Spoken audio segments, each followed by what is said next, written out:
happen over the next 45 minutes to an hour is we will present to you changes and information about the agency plan, and Jackie's going to talk a little bit more about this here shortly. But staff is going to come up to this tabletop podium to present to the audience for our respective pieces of information. A couple points of order. What we want to do is we're going to go through the topic. So the first one is progress in meeting missions and goals, which is mine. I'll make that presentation. At the end of that presentation, we're going to ask for comments from the audience. So if you have a question or a comment, we would ask that you please stand up, identify your name, and who you represent, whether you're a client of ours, or you're on the resident advisory board, or you're a service provider that works with our agency, because we need to track those comments and submit those to the U.S. Housing Department, Housing and Urban Development, as we when we submit our final documents. So we do track all the informations and the questions that are provided. This presentation is being videotaped. It will be placed on the City of Des Moines website for viewing, so you will be able to view this from a computer at your home or at one of the public libraries or at one of our sites. Royal V Manor has the Rise Center, which is a computer lab site. So this will be presented electronically as well for those that aren't in attendance, or if you want to sort of review the information. And then also we do have a email website or an email link that was in the letter that was sent out to all of you. It's dmmha@dmgov.org, that you can submit comments to or questions through email if you don't want to speak up tonight, and Jackie will have some more information regarding other ways you can communicate with us. So I'll let Jackie cover the overview and we'll get started.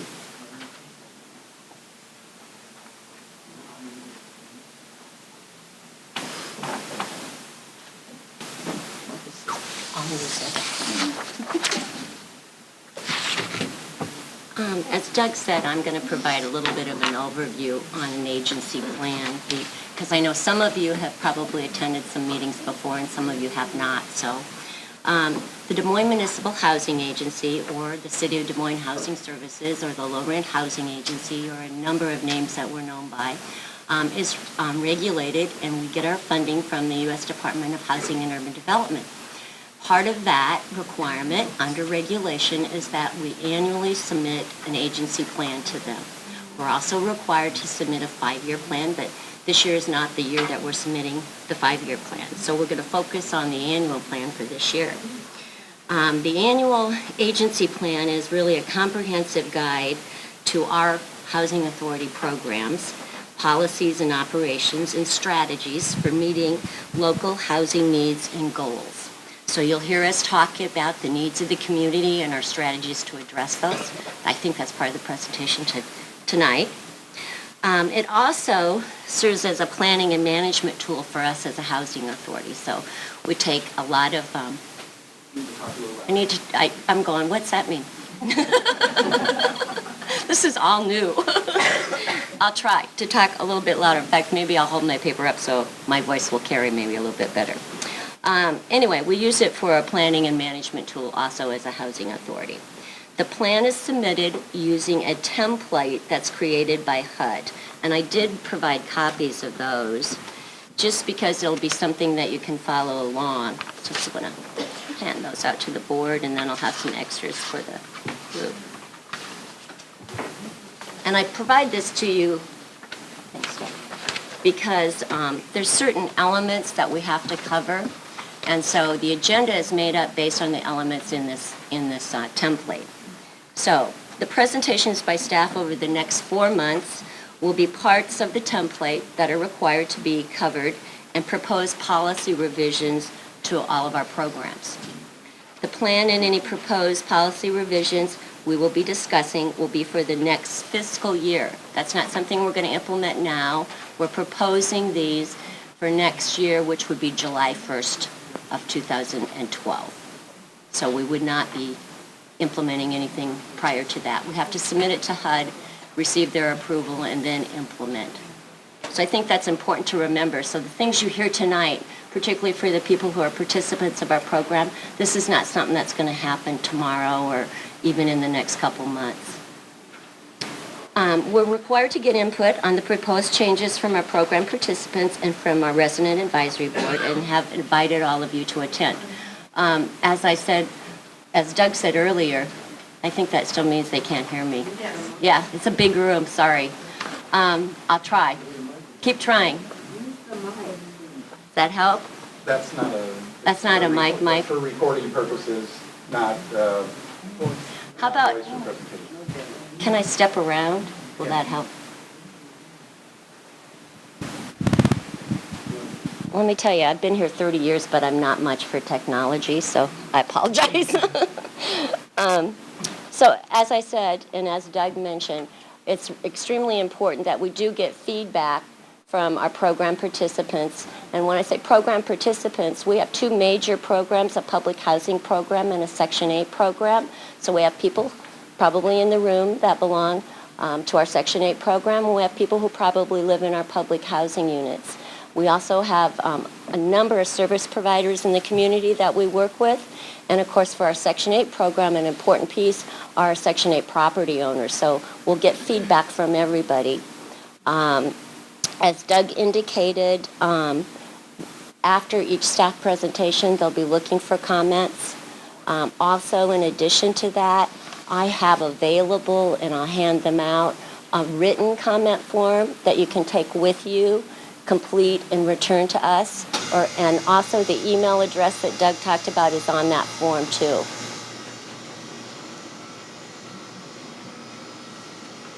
So I'm done. The only other thing I would mention is that we do need the comments back prior to March 21st, because that's when we finalize the document.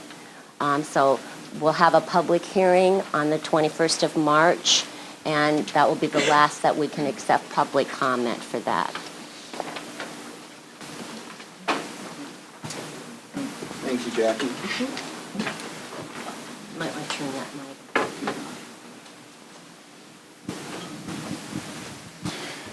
The first part of the presentation this evening is our 5-year plan, mission, and goals. We really have identified five major goals that we're striving for. One is to manage our programs in an efficient and effective manner, development of affordable housing, increase assisted housing choices in the community, promote self-sufficiency, and serve the needs of child and adult victims of domestic violence, dating violence, sexual assault, or stalking. Regarding efficient and effective management of our programs and services, we did a department reorganization a year ago and eliminated one of our administrative positions and reassigned some of the administrative workload. That was a cost savings due to federal funding cuts. So we took a hit administratively so we wouldn't impact service to our clients or our customers. One of the other changes that was made within city government, within the Housing Services Department, we're comprised of two divisions. We're the Des Moines Municipal Housing Agency, which provide public housing, Section 8, the FSS program, which is family self-sufficiency, and supportive services, which we do through contract through Wesley. But we also serve as the Des Moines Community Action Agency. That's another division of our agency. And we run the Community Action Agency site office on 6th Avenue. And we have their administration offices, and we do by appointment services here at Park Fair Mall. We expanded the space for the Community Action Agency, which actually pays rent to the housing agency. The way that we're funded, we are a 100% federally funded organization, and our funding can only be used for the specific programs and services we provide. So the housing agency pays for housing operations. The Community Action Agency pays for community action operations. Both divisions share the cost of my salary and benefits, and both pay rent from this space, but the housing agency is the leaseholder, so the Community Action Agency pays the housing agency for the space that they utilize within the building. And we increased that space with some changes in community action, which increased our revenues to the housing agency. One of the other things that we're working on, and you'll find this over the next 3 months as we go through the agency plan, is we're really looking to streamline our processes to reduce procedural issues and increase efficiencies within our agency. We're in the process right now of implementing a new software system that we think will speed up our time in working with clients and processing applications and interims and annual reviews, and try to make things more efficient. We're also trying to use less paper. We're an agency that has to document everything, both divisions, and we go through a lot of paper, so we're working to try to get into an electronic system within the next couple of years. Our affordable housing, we run a program that's called 5H. 5H is a home ownership program for low-income qualified individuals where you need to qualify for the value of the home, but your loan that you would take out or your mortgage would be 2/3 of that value. The housing agency takes out a second mortgage for the other third, and as long as you live in that home crime-free for 7 years, we forgive our third of the mortgage. Since we've started that program, we've sold 81 houses. We also have, from proceeds from sales of properties we've sold, we have a fund. It's called the Affordable Housing Development Fund, and we're using that to provide homeownership assistance through our Section 8 homeownership program, where we can support deposits and closing costs, and for qualified low-income families purchasing our 5H homes as well. The other affordable housing piece, we operate 5 manors or apartment complexes. 4 of those are elderly designated that are 40 to 50 units in size. We will be requesting another 2-year extension to maintain that designation. Our other property, Royal View Manor, is a 200-unit, 9-story high-rise at 1101 Crocker. One of the things that happened within our agency, I just took over the agency about 1.5 years ago as the director. I've been in Des Moines for about 20 years. Is about 10 years ago, the agency had 394 single-family homes and was struggling to maintain that large of a volume of individual properties.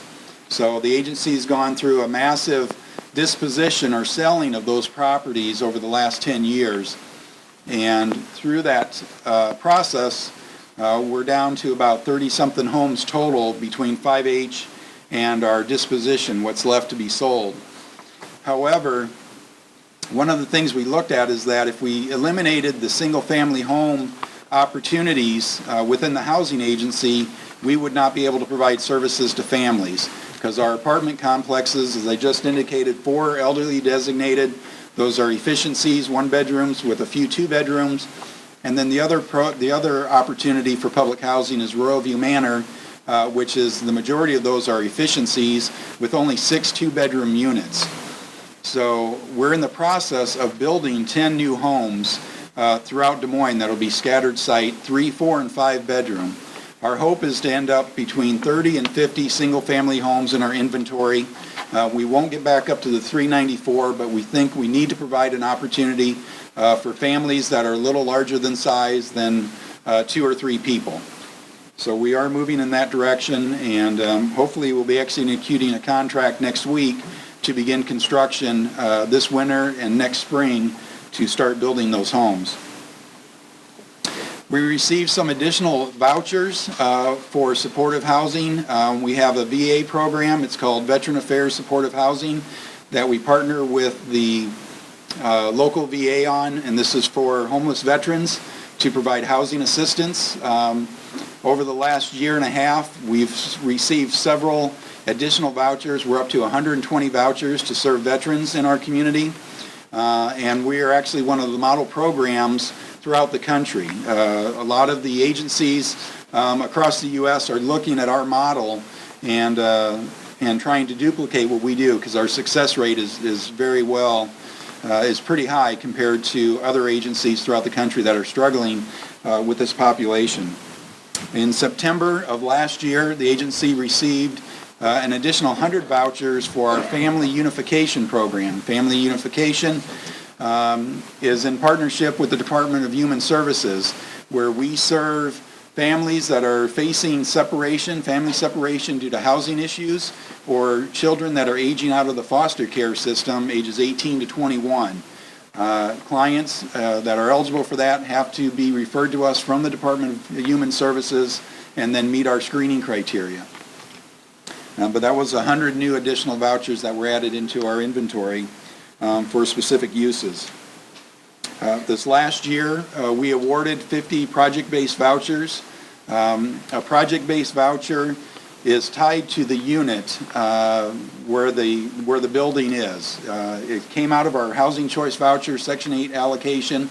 We dedicated 12 vouchers to the YMCA downtown, and we have another 38 vouchers that will come online next year with the new Central Iowa Shelter and Services facility that is currently under construction just off 15th and Martin Luther King. As far as promoting self-sufficiency, this is a key goal for me as the director. Things I touted when I met with the city manager and met with staff as I took over. Our ability to provide support services, to work with you and our customers and our clients to become as self-sufficient as you possibly can. That's our goal. That's what we're trying to do. That's what HUD wants us to do.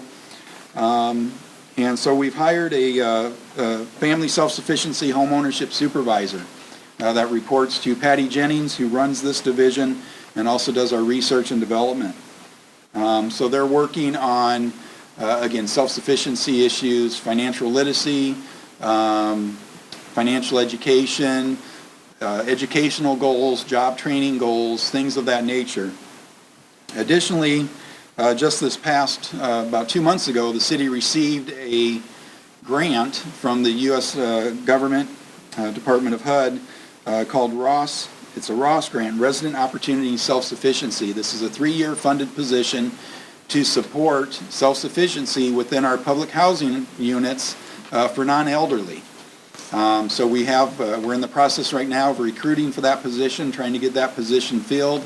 That person will be dedicated to work with our public housing tenants that are non-elderly, which then also frees up our contractors with Wesley that are providing services to our elderly population to spend more time at our elderly manors and with the elderly that are living within Royalview. One of the other achievements this last year out at Royalview Manor, we did get IT connectivity into the building and set up a computer lab that is very well used. That is available currently to our Royalview Manor tenants and all of our family self-sufficiency participants, whether they're public housing or Section 8 clients.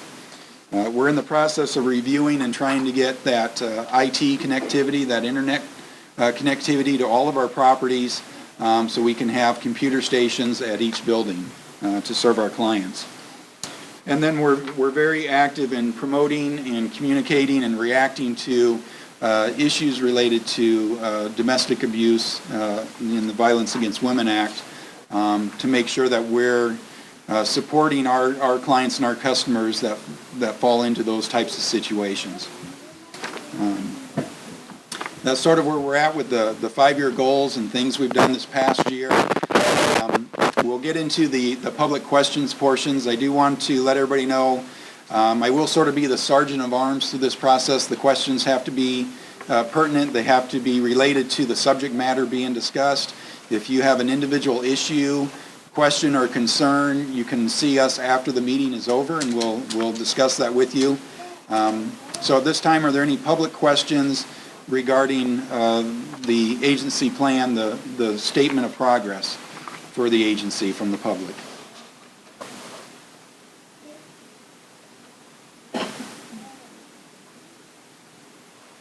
Okay. Are there any questions from the board? Okay.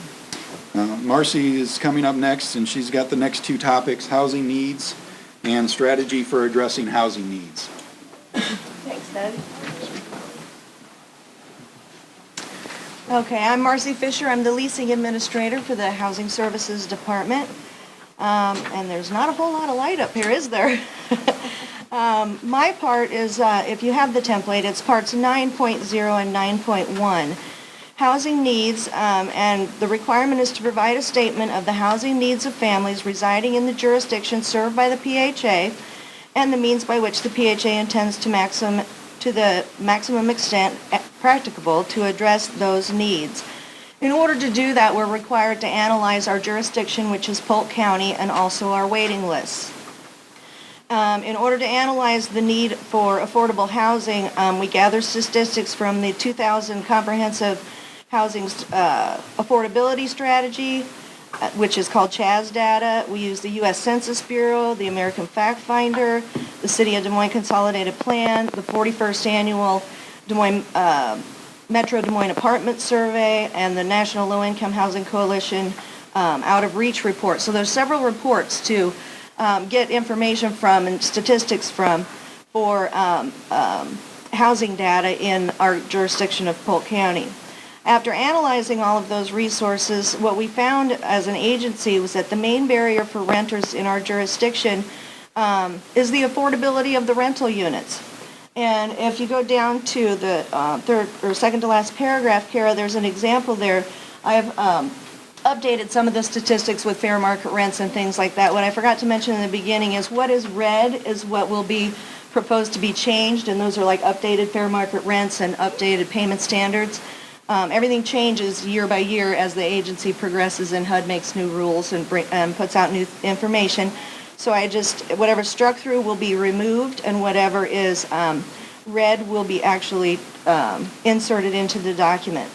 And according to the 2011 Out of Reach report prepared by the National Low Income Housing Coalition, in Polk County, a minimum wage worker earns an hourly rate of $7.25 an hour, and in order to afford the fair market rent for a two-bedroom apartment, a minimum wage earner must work 78 hours per week, 52 weeks per year, or a household must include two minimum wage earners working for 40 hours per week year-round in order to make the two-bedroom fair market rent of $731.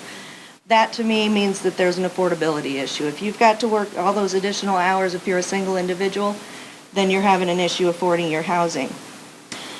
We also participate with the Polk County Housing Continuum, which is a collaboration of several housing services providers in the community that works to identify and address various needs of families in our community. And one of their goals is to increase the number of affordable housing units along with our goals, so it works out very well that we work together. They have also identified that a housing challenge is the demand for housing continues to greatly outweigh the supply of the units, so we've got the supply and demand issue. Not only are they not affordable, there aren't as many available. An analysis of our waiting list found that the main barriers are not only affordability of the rental units, but the lack of subsidized housing that would make units affordable, and that opportunities to apply for affordable units are limited, and that wait times for units in the rental assistance are extremely long. In the next paragraph, I've got in red some statistics just from our recent waiting list opening, just to show you that the list was open for 2 weeks from June 13 to June 24, and during that 2-week period, we received 4,656 applications for the Section 8 program alone. Again, another identifying factor that we do have a need for affordable housing. If you have that many people coming to the office or doing it on the internet in a 2-week period of time. We do have our waiting list open for public housing all the time, and it averages around 700 to 800 applicants for the not many units that we currently have available. And we also have the average wait times for the Section 8 program as that waiting list is closed. I'm increasing that from a year to a year and a half to 2 to 4 years because of that vast number of applicants that we just received. We also provide a list for people that come in, since we don't have a lot of opportunities other than special programs for persons to apply for. We do what's called a referral listing of other affordable housing throughout the city of Des Moines or Polk County or even nearby housing authorities to let them know maybe you want to go to one that covers Warren County or Dallas County. And the wait times for those housing providers, I've been called around, and they just really vary depending on availability is the main answer that I got. You know, it's either they have nothing, or they'll have 5 people move out and then they'll need applicants. So it just depends on when you actually get to those agencies. But we do refer people to other places. One of the reasons for the long wait times is the low turnover rate that we have. So I've included the turnover rate. It did increase a little bit for Section 8 this year from 35 to 38 families a month. But for public housing, it decreased from 7 families a month to 4 families a month. So people are staying in the public housing units. Also, a statistic that I've included in here that I changed was the, according to the U.S. Census Bureau and American Fact Finder from 2009, for Polk County, the number of disabled families, 7,465. It actually decreased a little bit in the rental market with incomes of less than 80% of area median income. We also look into addressing the needs for persons with limited English proficiency issues. We do a limited English proficiency 4-factor analysis, which is in another month's presentation, so I won't go into too much detail here. But the number of Hispanics speaking people that speak English less than very well did go up by 0.4% from 2008. We do work closely with local language interpretation services, and also we have the language lane interpretation here. And then we're in the process of translating documents from printed material as our funds are available to do so. So as a roundup of that, I think we can all agree that there is a need for affordable housing in Polk County. Any public comment on that section? Board comment, John? Do they have to prove their eligibility to be in the states? Spanish-speaking people. No, one member of the household has to be an eligible citizen or non-citizen. They just have to be here legally. Yep. I don't know how to address it properly, but I do have a question. One of the things that you did not mention is that welfare only lasts for 60 months, which is 5 years. So your waiting list of 2 to 4 years would also be impacted by people who are on welfare. That is correct. Very good. Could you identify who you are? My name is Mary Duncan, and I'm in Section 8 housing. You're in Section 8. Okay, thank you, Mary. All right, any additional comments from the board?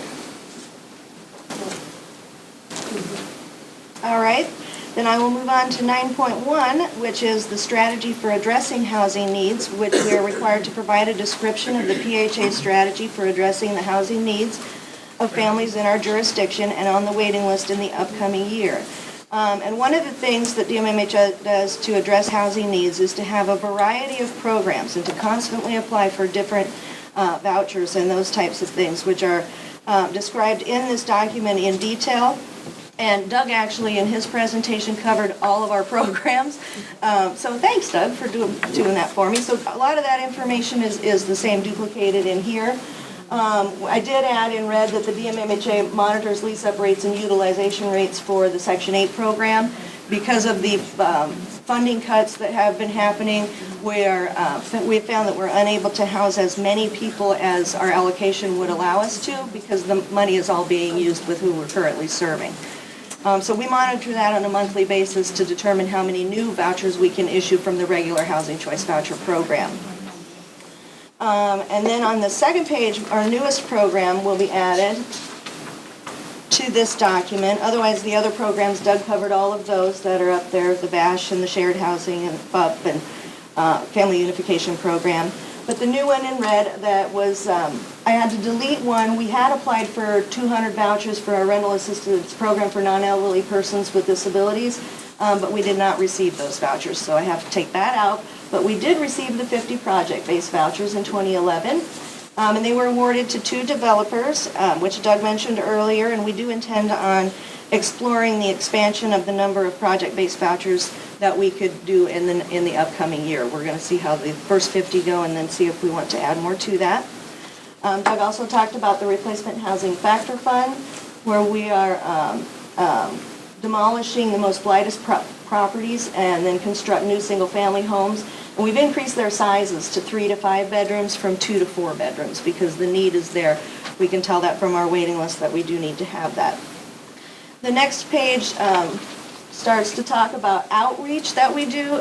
In order to strategy for addressing housing needs, you have to do outreach to find out where the people are that need the affordable housing. And in order to have a place for them to go to, we do a lot of owner outreach. We also have what's called GoSection8.com, which property owners can list their available units on there, and Section 8 voucher holders can actually go look for those units. The Family Unification Program voucher holders can look for those units. The non-elderly disabled voucher holders can look to find a unit that would be available for them. Again, what is that website again? GoSection8.com. www.gosection8.com.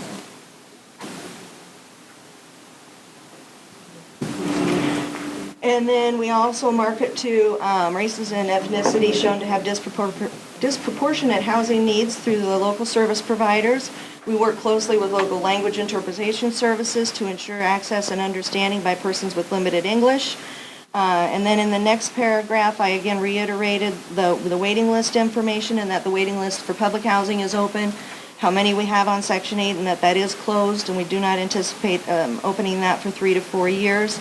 But that the waiting list for the Family Unification Program is open currently. And then Doug had mentioned this before, that we're in the process of converting some of our larger single-family homes back into the inventory. So in the future, our marketing efforts for the public housing program are going to be not only geared to the Manors, the elderly population, and the mixed population at Royal View, we're also going to be marketing to larger single families. Also, client outreach, we participate in the Collaboration for Self-Sufficiency, Polk County Housing Continuum, and several other community agencies. And we make presentations and distribute information through several service provider agencies. Anytime anybody wants us to come and talk about the programs to get the word out, we will do so. And we'll continue to evaluate these needs on an annual basis, and as things arise, make any changes that we deem necessary.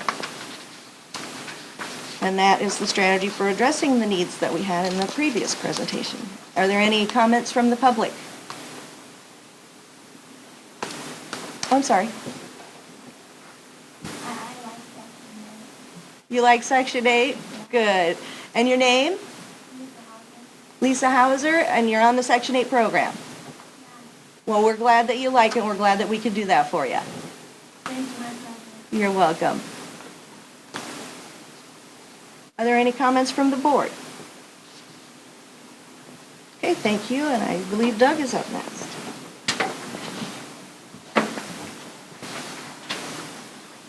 This presentation will be much shorter than my first one. The next topic is significant amendments and substantial deviation. This is really a language that we provide to HUD, the U.S. Department of Housing and Urban Development, that allows us to make changes within our agency without getting HUD approval prior to making those changes. So, as Marcy indicated in her presentation, the items in red is new language. The items that is stricken through is recommended to be taken out. And I'll just go, since this is brief, I will read it to you. So under substantial deviation of the 5-year plan, creation of new program activities not contained within our current goals, or elimination of goals unless mandated by the Department of Housing and Urban Development that have a physical impact of greater than 10% of the respective program budget, or major revisions to an existing plan or program. So if we have, like within our Section 8 program, if we have an opportunity to do some type of created assisted housing, as long as we don't impact that budget by greater than 10%, we would be able to implement that plan without getting approval. If it's over 10%, we have to submit a formal request to HUD. And then the significant amendment or modifications to our annual plan, which is what we're presenting tonight, is that changes to rent or admission policies or organization of the waiting list that would have a negative impact to our existing clients or waiting list participants, we would need HUD approval. Deletions of dwelling structure work, items under the capital fund that will not be funded from another source, or change in use of replacement reserve funds in excess of $250,000 that are not mandated by the Department of Housing and Urban Development. So again, if we put together an annual budget, which is part of our agency plan for our capital funds to make renovations or improvements to our properties, if we have a need within the organization to move those funds around, if that dollar amount is under $250,000, we're requesting that authority to do that in-house without requesting HUD approval. If it's over $250,000, we would have to submit a formal request to HUD, because that would be a significant amendment to our agency plan. Any questions on those two items from the audience? Any questions or comments from the board? So, if you submit it in the excess of the 250 you're talking about, then you have to wait for HUD to actually give you approval before you continue with anything. Correct. It's everything's on hold. Yes. Yeah. Okay, The that's what I question was, if we exceed the $250,000 and we have to submit a formal request to HUD, we cannot act on that change until we receive HUD approval. Doug, it also has to go back out for public comment, because we'll go through the same process. You do? Yeah. Okay. Any other questions or comments? Gary Fuller's next, and he'll be talking about our VAWA program.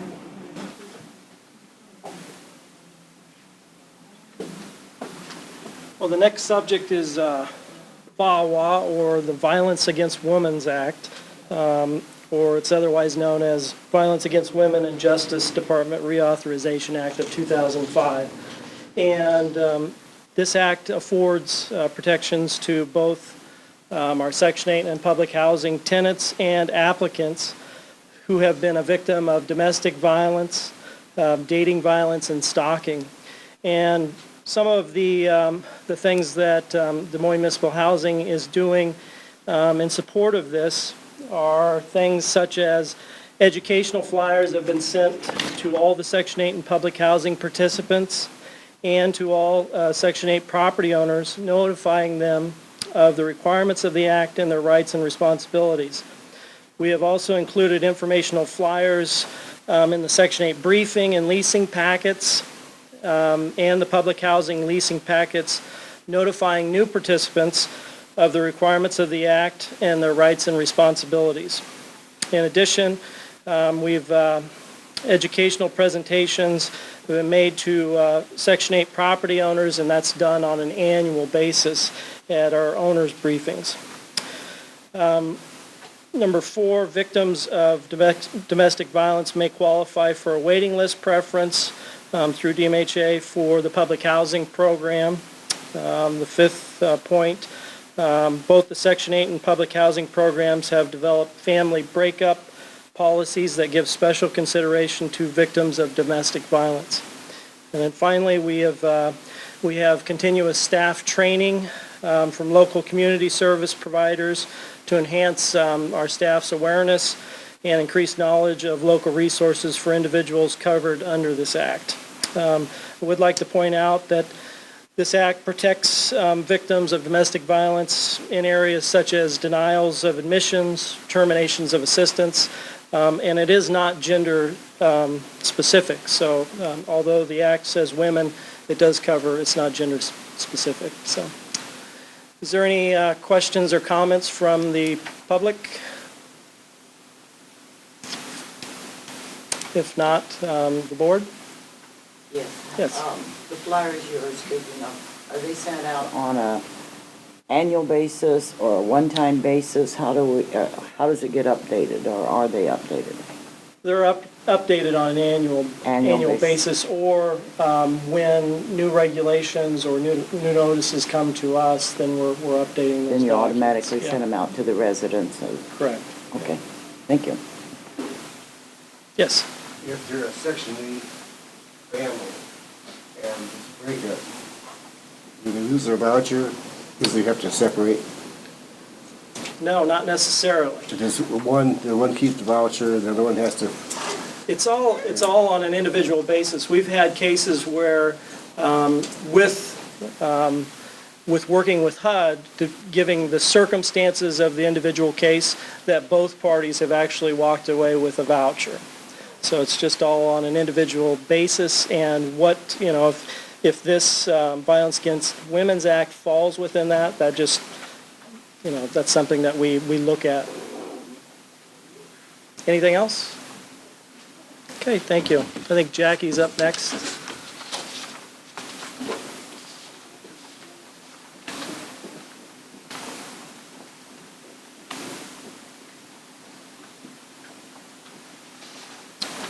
As I said earlier, some of the things that we're talking about apply to both of our Section 8 program and our public housing program.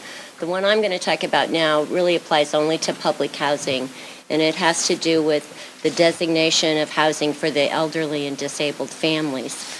HUD regulations under the public housing program do not allow an HA to designate certain buildings or elderly only without a waiver from HUD. And we've had a designated waiver on our housing plan since 2001, and it was approved so that we could have 4 manors, Eastview, Southview, Highland Park, and Oak Park, designated as elderly only. Our current approval will expire on March 9th of 2012, which is before this new plan comes into place for July of next year. But we will be submitting a request for another extension to HUD in December of this year. So we'll keep you updated on what happens with that, but our plan is to continue the designation of the 4 buildings as elderly only. Any comments or questions from the public? From the board? Okay, thank you. Why is it you just have 4 designated elderly when Royal View originally was for the elderly? Because when we initially submitted our request for the waiver, we had to have as many units available for non-elderly as we did for elderly. So when you add the total number of units at Royal View, which is 200, and you add the total number of units at the other 4 buildings, that's 200. Okay. So that's why. So were they to be handicapped or just anybody in general? It's called mixed population. Okay. So we have both disabled, non-disabled singles, and over age 62. So it's a mixed population building. So in other words, if you wanted to get another building of, let's say, 30 units, you have to get add another 30 units to the public housing. If we are going to build new units, what we would have to do in our development plan is say in our development plan, these are going to be elderly only, or for families, or for disabled. We'd have to put that in our development plan. So we designate them in the beginning. Now, HUD may come back and say you have to do mixed population in those too. So HUD makes that decision, not you? Correct. Yeah, originally the buildings, all 4 of those buildings were built as elderly only. And then the regulation changed and they said you can't do that anymore. So we had to get the waiver to be able to designate those 4 buildings. Okay, thank you. I think Doug's next. I have the last 2 topics to cover. One is the conversion of public housing to tenant-based assistance. This is an item that was actually put in our agency plan last year, and I made presentations at Royal View Manor. Right now, we're not required to convert any of our properties to tenant-based, but we are researching the possibility of possibly a voluntary conversion of Royal View Manor to tenant-based rental assistance or selling that property, which could have some Section 8 clientele or opportunities to receive vouchers. So that's the conversion piece. Any questions on that from the public?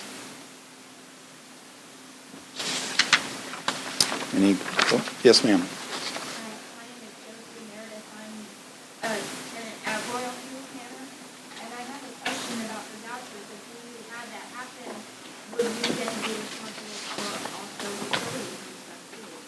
Because some of us at Royal View are afford to pay utilities at another date. We do have a utility allowance provision based on your income guidelines, and there will be a formal and very detailed information process as we go down this path. This is, as Jackie indicated at the beginning, this is not something that's happening immediately. It's something that we're still investigating, and we haven't made a final decision or recommendation yet. But we would do a very formal and detailed educational piece as far as what your options are, what we provide for relocation assistance should you choose to move. Depending on who the operator would be, if somebody came in and bought the unit or bought the building, they might want to allow Section 8 voucher holders, which means then you could stay and use your voucher at that location and not even relocate.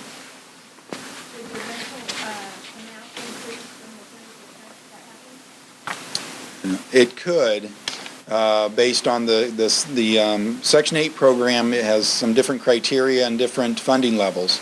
So there could be some changes to the amount of money that you would pay towards rent. And ma'am, could we have your name? Oh, you got it? I'm sorry. We got it. Questions from the board on that? Okay. The final presentation is our demolition and disposition, which sort of ties into that last subject. Right now within our 5H affordable home ownership, we are in the process of renovating. Do you have the other document, the narrative? 5 single-family homes that are in 5H we're going to bring back into our public housing inventory. So I had mentioned earlier we're redeveloping 10 new homes. We're also looking at these 5 homes that are in our current inventory, and we're in the process of remodeling those right now with a few of those that should become available, I think November 1, 3 of the 5, and the other 2 would be a little bit later, maybe after the first of the year. So we will be adding some housing stock back into our inventory as part of our public housing inventory. Our conversion of our 5H program I had mentioned earlier regarding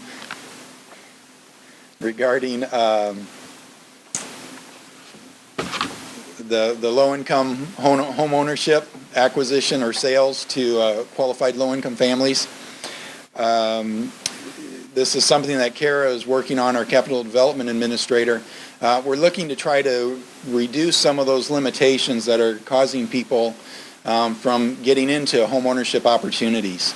It's called a Section 32 plan. 5H, Section 32 are just HUD language within part of their Code of Federal Regulations. But we are researching and looking to try to provide some more affordable home ownership opportunities through a Section 32 program. As far as planned demolitions, as I indicated previously, we had those 10 replacement housing factor homes. Those demolition contracts are getting processed right now. We're hoping to issue a purchase order here shortly and begin that demolition in November of this year with new construction starting this winter or next spring. In addition, we have these 6 properties. They're all duplexes on a cul-de-sac, East 9th and East Douglas. The situation with this, Community Housing Initiatives had an interest in acquiring these and converting these into affordable housing units. The problem is there's a stormwater system that runs through there that falls into FEMA's flood elevation guidelines for stormwater runoff. So it's not in a floodplain, but if there's a major storm event, there's flooding issues through that area. And because of that designation, federal funds cannot be used to redevelop this location at this time. We would have to demolish all the properties, raise the elevation a couple feet, and then rebuild slab on grade. So we're not quite sure what we're going to do with that location at this point, but we are considering just doing a demolition application, demolishing all those properties and leaving that land vacant until the city's capital improvement program comes through and repairs the stormwater situation through that area, which is in their capital improvement program, but it's probably 4 to 6 years out before that gets done. So that is something we are considering. And then we can either convert them back to public housing or sell it at fair market value for infill housing or low-income quality housing. So there's some options there. As far as our disposition, we've received approval of disposition of 29 units that are vacant. They're single-family homes. And we're in the process of looking at options of how to dispose of these. As I indicated, about 10 years ago we started this program. We're down to our remaining inventory, and our hope is that within the next 3 years that we will have disposed of all these properties through one of these 4 methods. Either a negotiated sale, a sale of the property for low-income qualified families, whether it's to a nonprofit or low-income homeowner, lease purchase to nonprofits, which is something we are considering, where we would lease the units. These homes that are in this disposition category, we do not receive funding for, and we cannot use federal dollars to renovate or make improvements to these units. So they end up becoming more and more of a blight as they sit there longer and longer. So the goal of this is that we would lease them for $1 to an agency that would provide affordable housing, and in exchange for acquiring that property for $1, they would make all the capital renovations and improvements to meet housing quality standards, and then to provide affordable housing to residents in Des Moines and Polk County. And as I indicated before, we had some of those units that we're going to renovate. We're currently looking at the remaining inventory. One of our goals is deconcentration, so with our single-family home program, we're trying to make sure that we don't have one public housing single-family home within 4 blocks of another one. So we can deconcentrate and not like we had previously where we own an entire cul-de-sac. So we're looking at our existing inventory to see if there's other units that are currently occupied that we want to rehab and bring back in as public housing units versus... No, it's the... It's number 4 on the, keep going down, disposition number 4. Whoa, right here. So that's one of the things we're looking at, the homes that are currently in disposition. As far as development, these are the properties that are currently been approved for demolition and redevelopment. So these are the units with the exception of the first one. That neighborhood association, we do have it approved for disposition, but we have not submitted a demolition application for it. It's a bungalow type home, and it's just outside the historic Riverbend Neighborhood Association right across the street from their boundaries, and they've asked us to consider a historical rehab versus a demolition and rebuild. So that one's on hold, but the other one starting at 430 Orchard Place all the way down to 106 Astor Street are the 10 locations that we're in the process to begin demolition and redevelopment of this year. And that's where we're at on our demolition disposition program. Are there any questions or comments from the audience? Okay. Anything from the board?